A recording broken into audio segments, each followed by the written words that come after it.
selamat siang. Sehat Bapak? Sehat. Alhamdulillah. Bapak, pertanyaan dari sini nggak apa-apa ya Pak ya? Ganggu waktunya sebentar. Ya. Kami dari Halo Indonesia Televisi ingin bertanya nih Bapak, visi misi Bapak ke depan untuk Bandar Lampung itu apa Bapak? Kalau saya mencalonkan diri menjadi wali kota Bandar Lampung, yaitu punya misi bagaimana supaya kita melakukan yang namanya perubahan, memantapkan dan menyempurnakan pembangunan kota Bandar Lampung menjadi kota jasa, kota perdagangan, dan kota pariwisata yang bersih, yaitu pintar, luhur, berbudaya, beriman, dan berwawasan lingkungan. Jadi Bapak ini menyempurnakan kota Bandar Lampung yang sudah baik ini menjadi lebih baik lagi ya Bapak ya.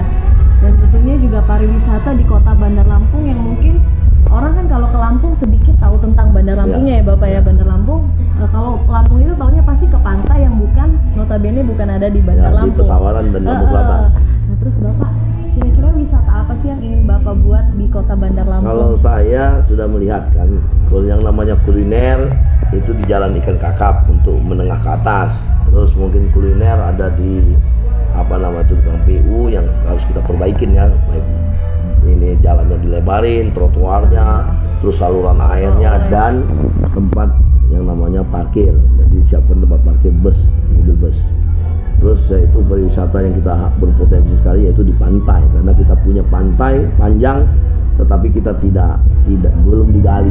Itu yaitu di Waterfall City, karena di situ sudah dibebaskan yaitu 2,1 hektar oleh pemerintah pusat, Departemen Perikanan dalam hal ini melalui Dinas Perikanan yang di Kota Bandar Lampung. Itu sudah dibebaskan 2,1 hektar, yaitu panjangnya 250 meter, terus lebarnya di permukaan di Jalan Jos Sudarso itu adalah ini sekitar 46 itu 48, yang di lautnya 48, nah yang di anunya sekitar 60-an. Jadi kita sudah punya, tinggal kita menambah lagi. Jadi luasnya itu kita tambah lagi kan. Nah itu jadi mungkin kalau anggaran itu kalau tahun pertama mungkin kita masukin 50 M ya kan. Tahun kedua masukin 50 M, tahun ketiga kita masukin 50 M, sudah pun tuntas itu untuk wisata kuliner. Jadi di situ ada taman di pinggir pantai, di dam kan, di apa? Ada jetinya juga, jeti untuk kapal yang pesiar, baik yang modern, terus yang apa yang tradisional nelayan. Terus nanti mungkin ada yang namanya Masjid Kapung. Dulu ada apa namanya itu? Al-Quran besar yang ada di Lampung, di Palembang itu kita contoh, bisa ditaruhkan juga Al-Quran itu di Palembang, di Waterfall City itu ya.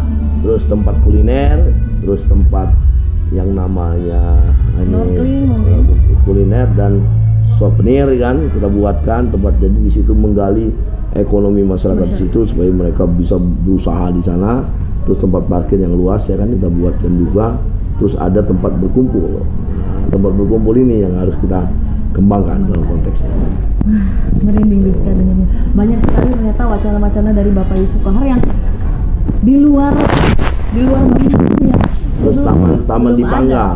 Jadi taman di Pangga itu kan sekarang kan jadi kumuh kan.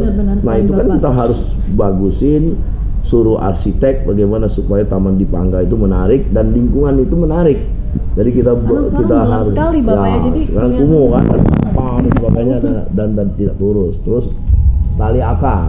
Nah, tali akar itu sudah harus kita jadikan yaitu tempat wisata juga, destinasi wisata, karena di situ kita serahkan kepada arsitek. Terus nanti ada kapal bronya, ada tempat makannya, ada tempat souvenirnya maupun namanya kulinernya ya. Terus di tebing di tali akar itu kan ada tebing kan, tebing tinggi itu. Nah, bila perlu tebing tinggi itu kita buat jembatan kaca kan. Jadi untuk seperti di Jogja gitu. Seperti di Hong Kong kan, dia bisa uji nyali kan. Dibuatkan bahwa kita jembatan kaca tapi di bawahnya ada jurang kan. Itu terus di daerah apa nama itu Sukadanaham, Batu Butuh kita lebarkan. Jadi jalannya disempurnakan. Jadi jalannya dilebarin sedikit, terus saluran airnya, trotoarnya, lampu jalannya dan tamannya. Nah, silakan nanti masyarakat yang punya tanah yang akan mengembangkan destinasi wisatanya, ya kan, destinasi wisata alam. Kan di situ kan sudah ada Bumi Keraton, ada Waterfall City, ya kan.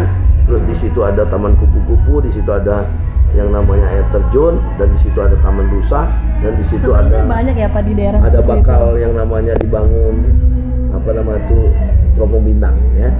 Nah kalau yang di sininya kan sudah jelas ada bistro, ada yang Summit Bistro, terus ada yang namanya Puncak Mas, terus ada yang namanya taman apa yang tempat binatang itu kan ada juga di sana kan. Itu sudah ada, tinggal kita integratedkan. Jadi integratedkan dengan destinasi wisata, dengan pengembangan sentra ekonominya. Kita ada namanya city tour kan, sudah harus ada city tour yang harus dimainkan. Jadi pakai city tour tuh harus bisa dimainkan gitu. Jadi jangan cuma kalau Lampung taunya ke laut aja, nggak tahu yang lain. Terus Bapak mungkin kita bisa membuat dengan paket city tour tadi. Tapi kalau warga Bandar Lampung nih Pak yang pengen sama keluarga yang mungkin belum ada akses untuk ke sana, apakah Bapak ada rencana untuk membuat akses ke sana? Jelas kita buat transportasinya kan kalau jalan Yo Sudarso itu sudah dilebarin kan dilebarin dulu itu kan, dirapikan bahwa dia memang jalan akses menjadi daerah kawasan wisata, ya kan. Terus daerah-daerah di mana ada kawasan wisata kita bagusin semua kan, di Teluk termasuk di Taman Dipangga itu kan kita bagusin kan. Mungkin ruko-ruko di sana kita bagusin juga kan, jadikan dicek apa di anunya dan sebagainya. Itu harus kita berikan. Jadi berarti nantinya akan ada transportasi untuk menuju ke destinasi wisata itu ya Bapak. Jadi untuk warga Bandar Lampung atau warga yang di luar Lampung jangan takut karena aksesnya akan dipermudah jika Bapak Yusuf terpilih menjadi wali kota selanjutnya. Makanya jadi wali kota itu harus yang pintar dan yang benar. Kan pintar dan benar, punya ide-ide cemerlang. Jadi bukan hanya melanjutkan apa yang dilanjutkan. Kalau dilanjutkan Yusuf Kohar yang melanjutkan, karena Yusuf Kohar kan sudah jadi wakil wali kota.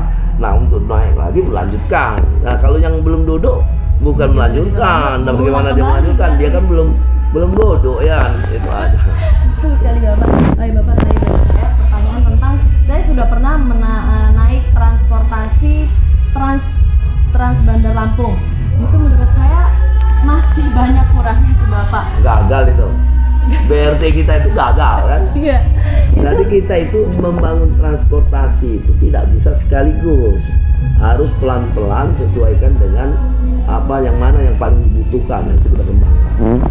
Karena rutenya juga menurut saya ngacak dan kurangnya banyak gitu. Jadi insya Allah kalau Bapak melanjutkan ya Bapak ya. Ya kita kan harus yang utama kita nih jadi kepala daerah itu kan pertama lingkungan masyarakat harus bersih, rapi dan tidak kumuh, ya kan, tidak banjir kan, itu dulu kan. Terus yang kedua pendidikan kita harus bagus, yang ketiga kesehatan kita harus tempat-tempat untuk kesehatan bagus. Terus bagaimana membangun ekonomi masyarakat, dan membangun ekonomi masyarakat ini salah satu juga yaitu membangun destinasi wisata, tempat sentra-sentra ekonomi kan, itu kan. Betul, otomatis kantong masyarakat berisi. Apalagi kalau kita mengambil souvenir itu dari karya mereka yang harus, misalnya seperti di Gang PU. Nah pemerintah harus bisa mengadakan pelatihan untuk membuat keripik pisang kan, itu kan. Jadi masyarakat sana yang berjualan keripik pisang, bukan produksinya di daerah lain dijual di Gang PU.